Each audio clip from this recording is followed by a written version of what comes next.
Hi everybody, Stefan Molyneux from Freedomain Radio. This is about the most common question that I get, and I'm going to give you the answer of answers. This will be the video we will be directing all of the people to who ask this question. Steph, I've been working at the same job now, these 4 years, no promotions or raises. I've noticed recently that I'm very apathetic towards my job. I do it to the letter, but nothing extra, no initiative, and no fulfillment. I like the job. The people are great, and I realize this apathy comes from a lack of incentive for a raise or promotion. The company I work for doesn't do raises and prefers to just replace older, more experienced people when they inevitably leave. But here's the kicker. The new people are always hired on higher salaries than older personnel, which makes no sense to me. This, of course, only serves to aggravate the situation, as there's a policy against discussing wages, but people talk anyway. I fear I'm falling in a vicious circle, I think he means cycle, of not showing any initiative because of lower wages, and that leads to my superiors not considering me for any advancement. I used to be a top performer in my team, but now I just grind away, just achieving, but not overachieving. So the question is, how do I deal with work apathy? Is this job salvageable, or do I have to start fresh?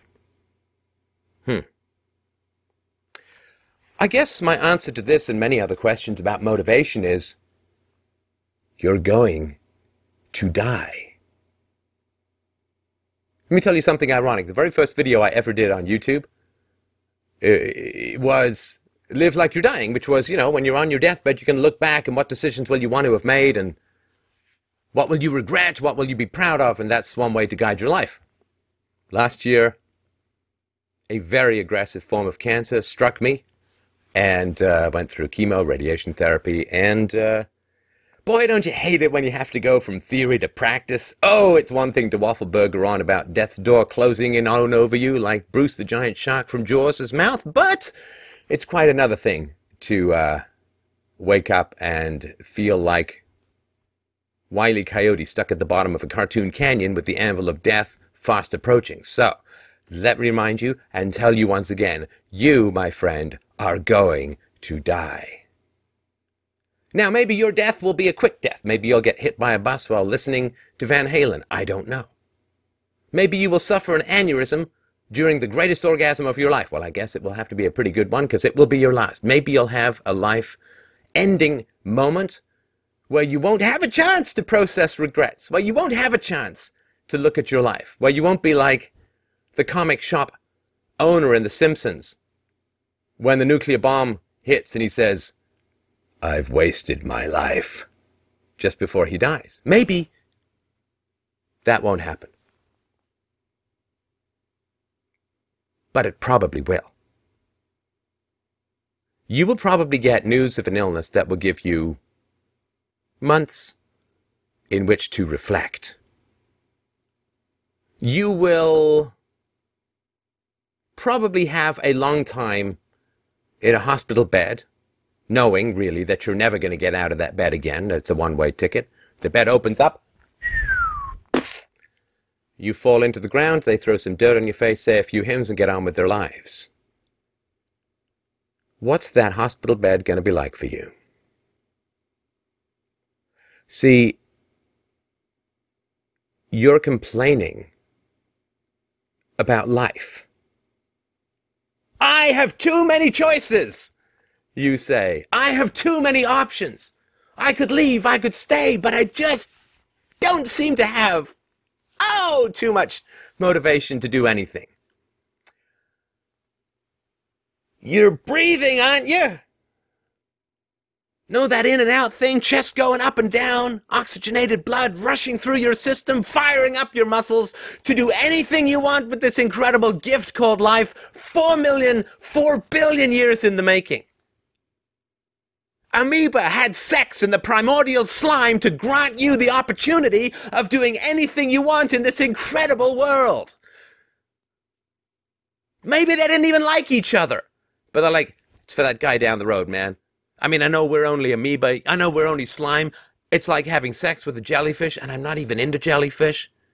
But let's put our gross bits together, make another piece of slime, who can make another piece of slime, who can make some seaweed, who can make some fish, who can make a frog, who can make a lizard, who can make a dinosaur, who can step on a mammal, who can pray for the ice to crush the dinosaurs so they can evolve into monkeys, split off into Neanderthals, Paleolithics, hominids, human beings, Homo sapiens, all for you!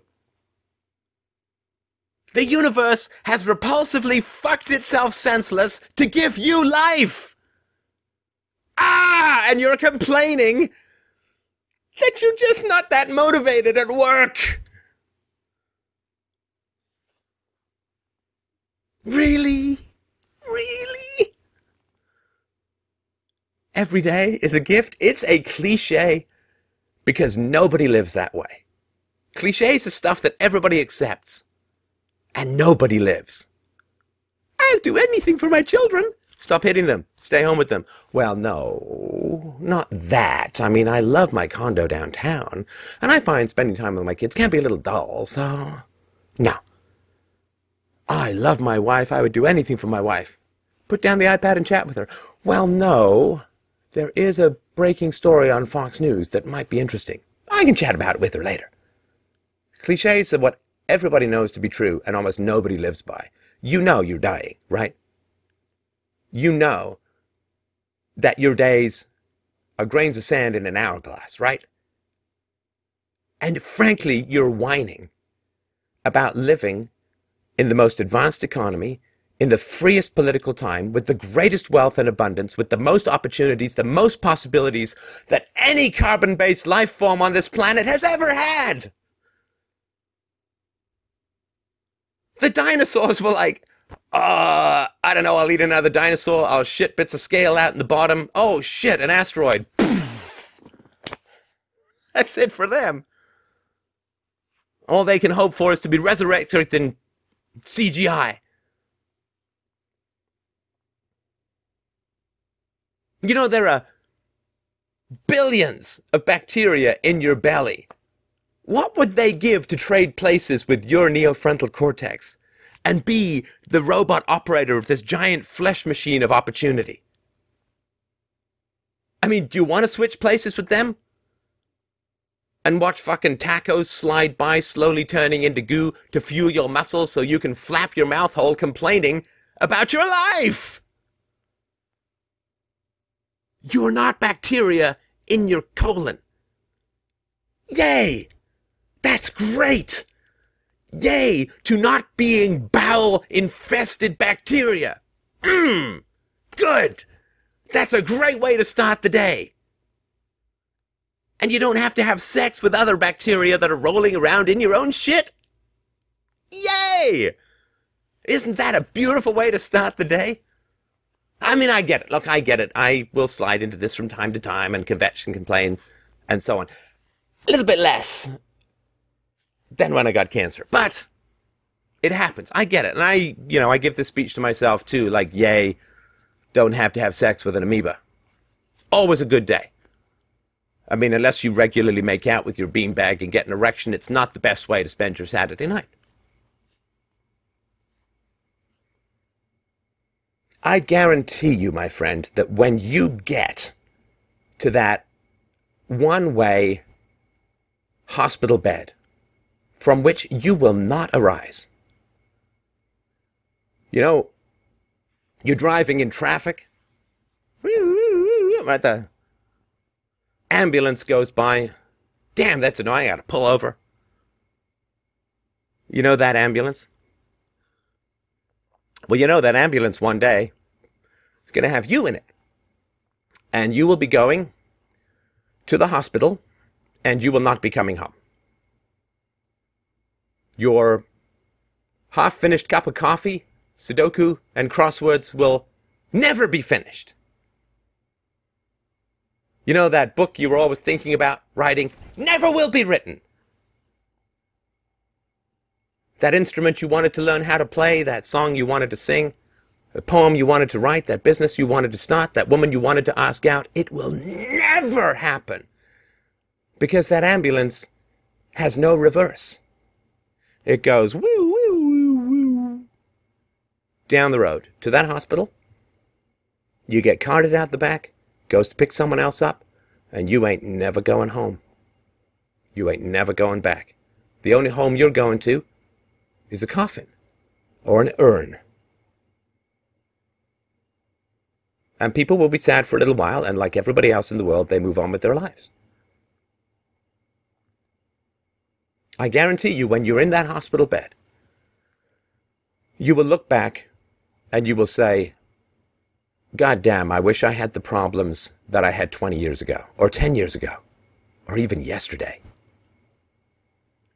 At the end times of your final days, what would you not trade to be back where you are right now, complaining about all of these excesses of choice? You know, I don't get a lot of letters from people stuck in gulags saying, you know, it's kind of like the same day over and over again. You know, they toss me out of bed and I got to go work hacking ice sculptures for Putin. I don't get, because those people have no choices. I don't get a lot of letters from people in prison saying, I just don't know how to have a great day. I mean, what should I do? I don't know. Do what the guards tell you. Because you got no choice. You are complaining about having choices, being alive, being healthy. So, fuck. Quit your job. Start a company. Ask the woman out of your dreams. Ask the man out of your dreams. Seize it! Seize it! Do something! Take a risk!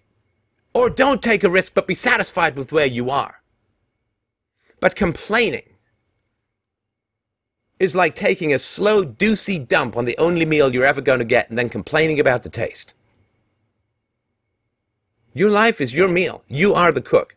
I'm sorry you had a tough childhood. I totally am. I get that. I'm sorry that you don't have people in your life shaking you by the neck and trying to rouse some energy, some rainbows shooting out of your spine, some fireworks with which to dazzle the planet or your neighbor or your dog or your fucking goldfish or at least yourself. I'm sorry you don't have that. I guess I'll bungee in and try and do that for you. There is no law, no compulsion, no law of physics or man that is preventing you from living the life that you want. Quit your job. Go travel. Go pick grapes in Queensland. Go scale the Andes. Go pick garbage in Paris. It doesn't matter. But do something to honor those repulsively copulating pieces of DNA that got the whole gig started. Because we have a hell of a lot more opportunity for fun, satisfaction, virtue, power, and brilliance than they ever had. Don't say no to the greatest gift in the entire universe.